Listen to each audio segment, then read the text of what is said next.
Ƙaddarar zuciyata ita ce ƙaunar ka dare da rana.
Abdul,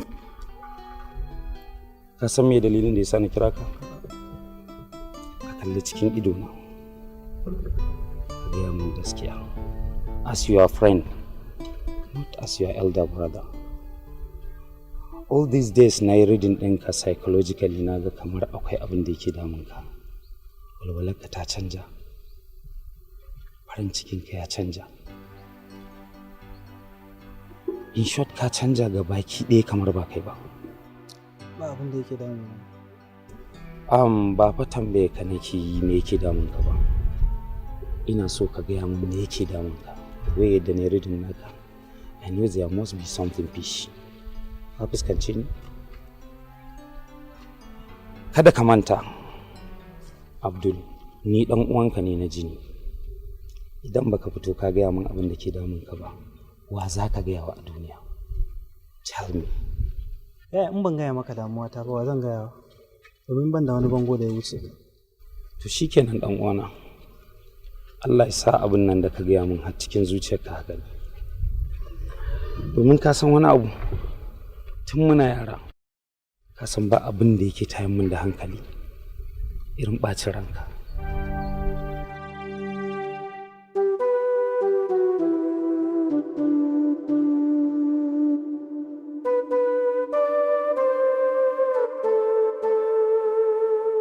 Rayuwa ina kika shiga ne, kin bani cikin tunani da tashin hankali da kuma rashin sanin makama. Na san da haka kin gane, to amma yanzu ina matukar son ganin ki. Ya za a yi mu haɗu? To shikenan, Allah ya kai mu. Amma hello? Hello?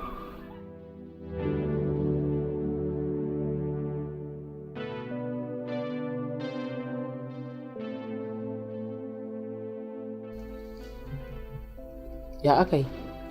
Ina son jin duwawa ba san Me? Kin ganki ko? Ki rufa min asiri. Kin fa san abin da babanki ya faɗa. Cewa yayi kar in ƙara barin ki ko ƙofar gida ki fita ba. Shine zaki ce min zaki je unguwa? Mafarin idan ya ganki ya zo ya ɓata min rai ya ce me yasa na baki kika fita? Yanzu kenan umma kullum na dinka zaman gida kenan sai ka ce gidan kurkuku. Kawai ina zaune lami lafiya da iyayena wani ya zo ya haɗa ni da su. Ni kan gaskiya umma. Kin fa sani ni ina da gujin ɓacin rai, ina gudun abin da zai zo ya ɓata min rai. Kin kuma san in na bakki kika fitan ya ganki, ba ke ba ni ma raina sai ya ɓaci. Amma idan kin san cewa in kin je za ki sauri ki je ki dawo kafin shi ya dawo, ba zan hana ki ba. Yanzu zan da. Kin tabbata? Kar fa ki zauna fa. Ba zan zauna ba, yanzu zan da. Ki mai da hankali ki je ki da yanzu. Sai na da.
Me ya faru da ke? Dubi ki cikin ɗimauta ga baki ɗaya kin canja.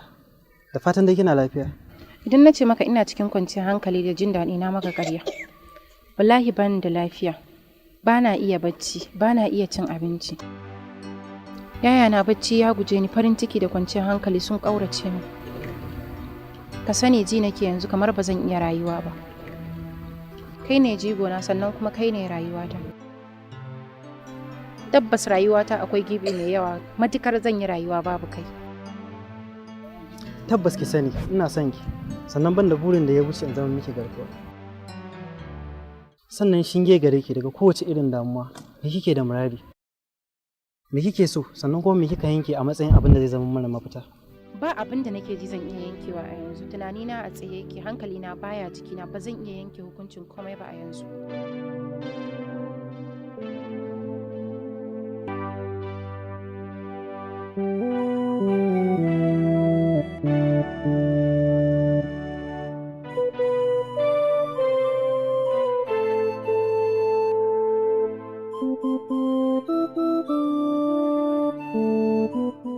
Hello Halima, ni gaskiya ba zan tsaya jiran.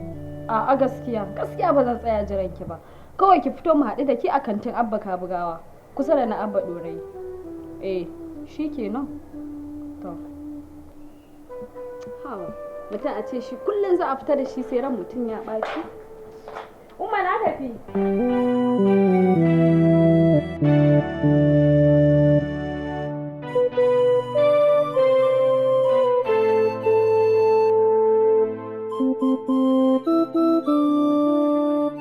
Yawwa, Abba.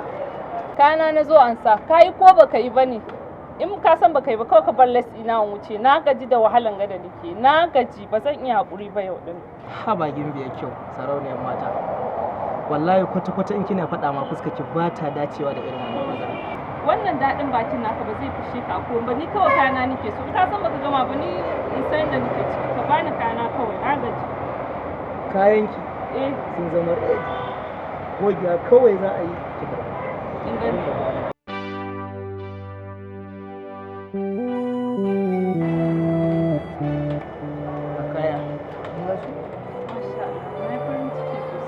Shi sa ba na sanin da kina fata. Na koyi daɗi sosai. Bari in je sai ki jira ni sai mu. Zan fita ran je member. Okay, to gaskiya zan so a ce na ga wannan kwalliyar da za a yi to. To a tafi da ni mana. A'a kai zaman ka ne zan.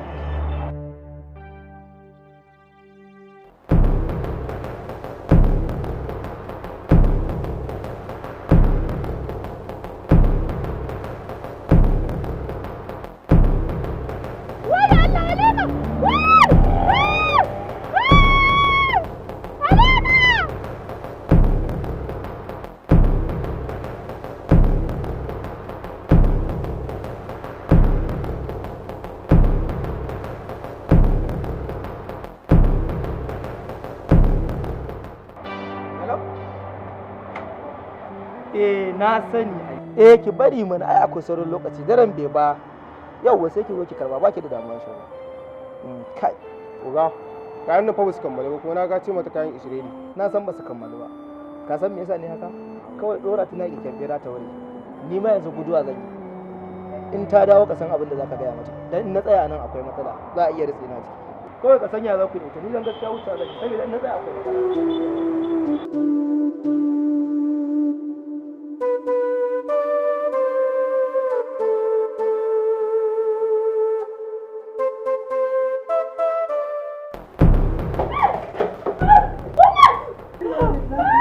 Amina, menene ya faru? Waye?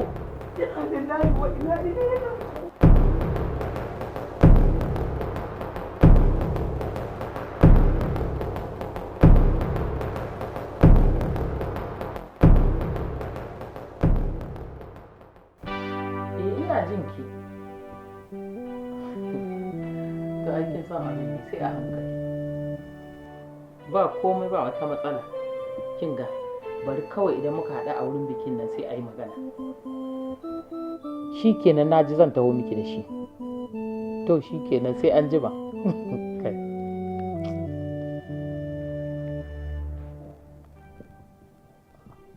To wai ina Halima ta shiga ne? Daga wanka? Shi kenan mutum kamar yana canja fata? Ko da yake na san ƙarshen ta fito daga wankan yanzu haka tana nan tana wannan baccin asara. Kai ta bacci kamar kasa sai ka ce ba a yi na dare ba? Halima! Halima! Mutum kamar kasa an ka kwanta bacci sai ka ce ka mutu?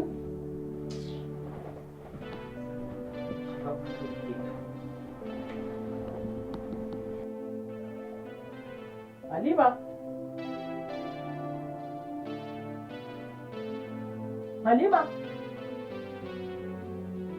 Halima! Ko ina yarinyar nan ta tafi ne yanzu da yamman nan. Kuma ta san baban ta tsab yake da ya dawo gida yanzu. Shi kenan yanzu yana dawowa ya zo ya tarabata da ya zo ya kama min masifa. Kuma ita kanta ta san cewa ita ma ta tana nan.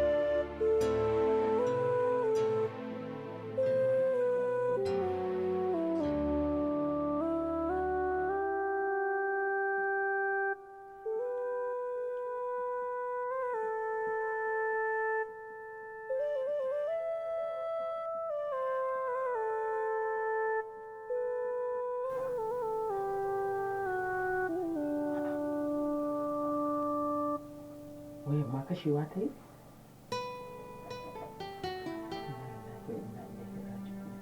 Kai!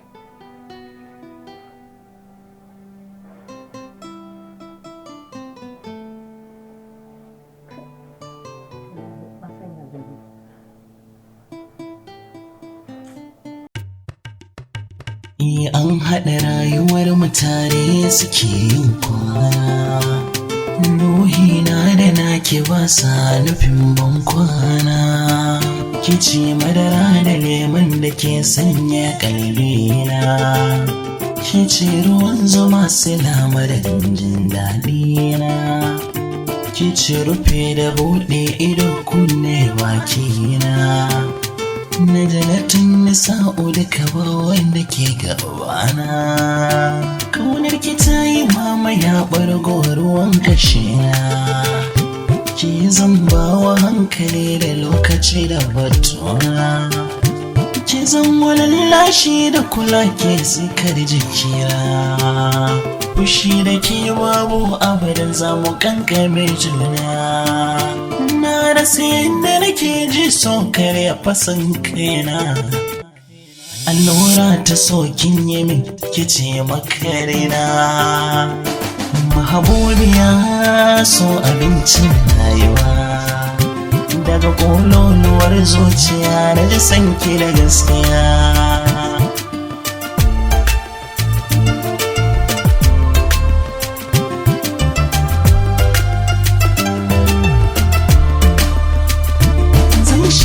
Cikin gasar 'yar tsira a soyayya. Ina gudu iya wuya kewaye duka duniya. da sojoji sun wuce bataliya 1000 da bindigun suna harbi da makamai sun shirya da suke gadi in ta gudu kar na sake na tsaya akan ki zanyi hakan ko yanzu a zo niyya ko kuma a ce da ni kina ƙasa mai kyawun tafiya ni kuma ina a cikin jirgin sama cancan samaniya zan iya faɗowa ko da zan jinya sarauniya samun ki burina ne idan kike na yin dariya ko a bayan damisa ko zakan yaki ka boya zan kwato ki da jarumtar ƙauna ke guda ɗaya mahabubiya so abincin rayuwa daga ƙololuwar zuciya na ji sanki da gaskiya sanki ya shige cikin tantanin zuciya da bugun makoshi na shi kasa ne hajijiya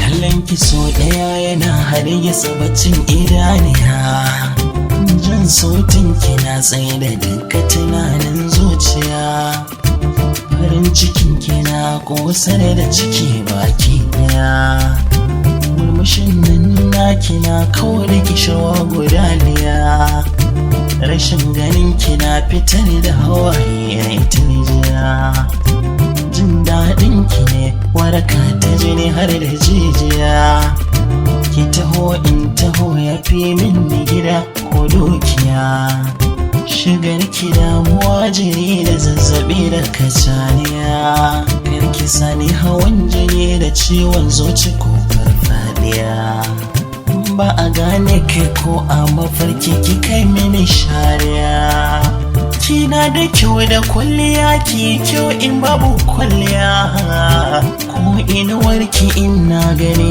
na kan ji wata kibiya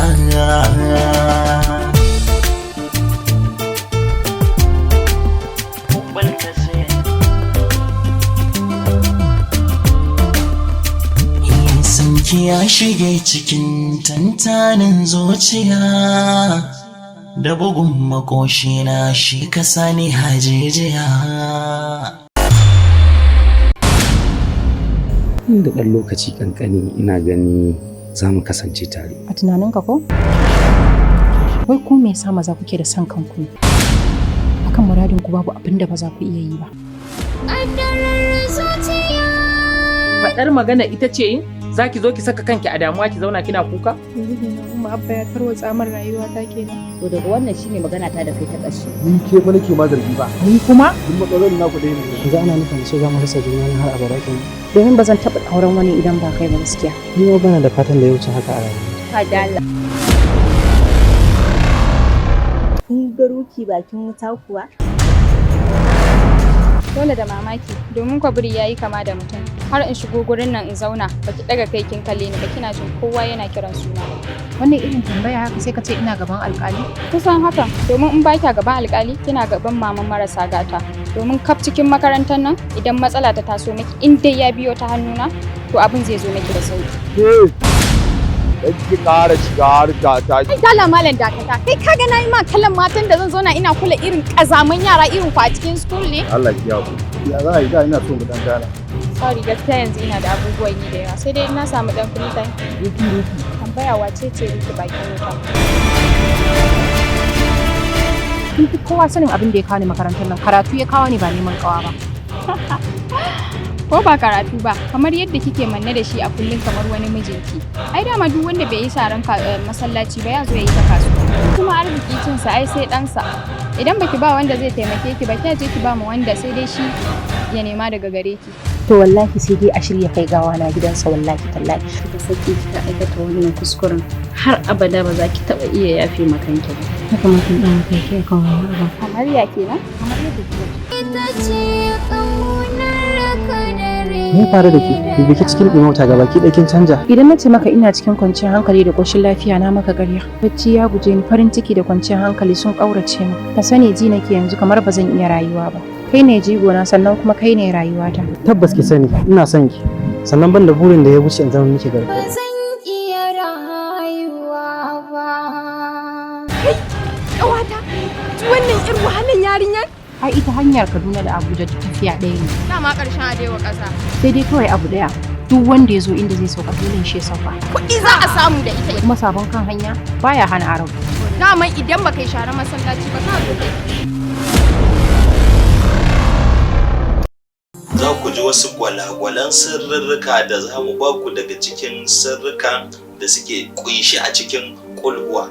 Kaga ita kulhuwa ka tofa ta 111 kowace da bismillah. Kowace irin cuta ce sai kaga an samu sa. Malaman hisabi sun santa. Wace hanya ce mai sauƙi ta gano tushen rashin lafiya? Akwai ilimin da ake bi don gano tushen rashin lafiya wanda su zaka ga suna amfani ne da ɗabi'u kamar guda 4 wato zafi, sanyi, laima ko ɗaita da kuma bushi. Duk wani abu da Allah ya shirya guda 4 zaka samu shi. Wuta, ruwa, iska, ƙasa. To akwai kuma irin mahangar China wanda suke ce mata ayurveda wato wani abu da suke cewa fita kafa beta wato kamar ka ce yawa kaɗan da daidai. Yanzu kai karan kanka kai ma guda 4 ne. Akwai kai, akwai kirji, akwai ciki, akwai gawara. Akwai cutukan da yake cewa cutukan rai wanda ko a zamanance ana faɗa su a ce musu emotional disorder. Akwai cutukan da yake danganta su da tunani. Dan misali, Bahaushe yana cewa wai rai dai an cire wa fara kai. Ya bambancin hisabi yake da ramli. Idan ka kalli hisabi tarihi na shugabanmu Annabi sallallahu alaihi wasallam. Mun shijiran nan tasa yau muna da sati 73,111. Ka san misalin da na bashi? Wannan watan da muke ciki mai kwana nawa ne? Na ce a kwana nawa zai kare? Malam sai ya buɗe kalanda. Kaga ya tafi sai. Ana iya amfani da wasu tsirrai da suke da abin mamaki misali ganyen zaitun. To kar ku manta dai muna nan a wannan tasha tamu mai albarka mai suna Zauren Aminci. Ku kasance da ni a kowane manhaja ina nan tare da ku al-musaddiq Zauren Aminci insha Allah. Assalamu alaikum ƴan uwana ma'abota hankali da tunani waɗanda ruhukansu da faɗakarsu suke daidaita gangar jikinsu akan tarbiyya. Sunana al-musaddiq Zauren Aminci. Ni mutum ne mai ruhaniya da aka baiwa ilhama, kabuli, ubangiji ya min kashafi da baiwarsa. Karantawa da warkarwa ina aiki tare da shari'a ta ruhaniya don share mummunan sa'a kuma na kawo muku sa'a. Wannan zai taimaka muku shawo kan duk wata musiba, mugayen abubuwa, la'ana, sihiri, gyara ƙaunarku, kasuwanci da matsalolin iyali. An haife ni a wannan duniyar da muke ciki domin na bautawa Allah, sannan kuma na kasance wani muhimmin abu na warware ɗumbin matsaloli ga mutane daban-daban a faɗin duniya. Ina cike da dabaru kala-kala da nake amfani da su wajen jefa jijiyoyin jiki a cikin dukkan yanayi ba tare da bata lokaci ba. A lokacin cikakkiyar wata bisa ga waɗanda suka yi imani da ikon wata, ni'ima da addu'o'i sun fi samun daraja da karbuwa daga ruhohi. Don haka idan kun kasance cikin gwaji daban-daban da gazawa, ku san lokacin da za ku kawo sa'a da albarka ga dangantakarku. Na sadaukar da wannan zauren nawa a gare ku domin na yi wannan aikin game da bayanin martabarku, ranar haihuwarku, ƙaddararku da cikakken bayani akan tauraron kowane ɗan adam da sirrin halayenku. Ku sani kuna gab da samun canji mai ban sha'awa a rayuwarku. Kowane minti a rayuwarku yana wakiltar wata dama don inganta iyawarku da kuma zuwa ga farin ciki. Don haka idan kun yanke shawarar amincewa da ni, zan ba ku cikakken rahoto tare da mafi kyawun guraren da za ku je. Damar alaƙa da kuɗi za su taso a wasu daga cikin waɗannan wurare don sakamakon abubuwan da ke tattare da haɗin gwiwar taurari, saboda duk suna da alhakin sabuwar rayuwarku. Zan ƙarfafa muku gwiwa game da aikinku na gaba, rayuwarku, musamman yadda za ku guje wa mutane masu guba da yadda za ku iya fahimtar dogaro da tunani. An gama zama cikin wannan muguwar da'ira. Ummati Muhammadin Rasulullahi sallallahu alaihi wasallam. Ku kasance da ni a kowane manhaja ina nan tare da ku al-musaddiq zauren aminci insha Allah.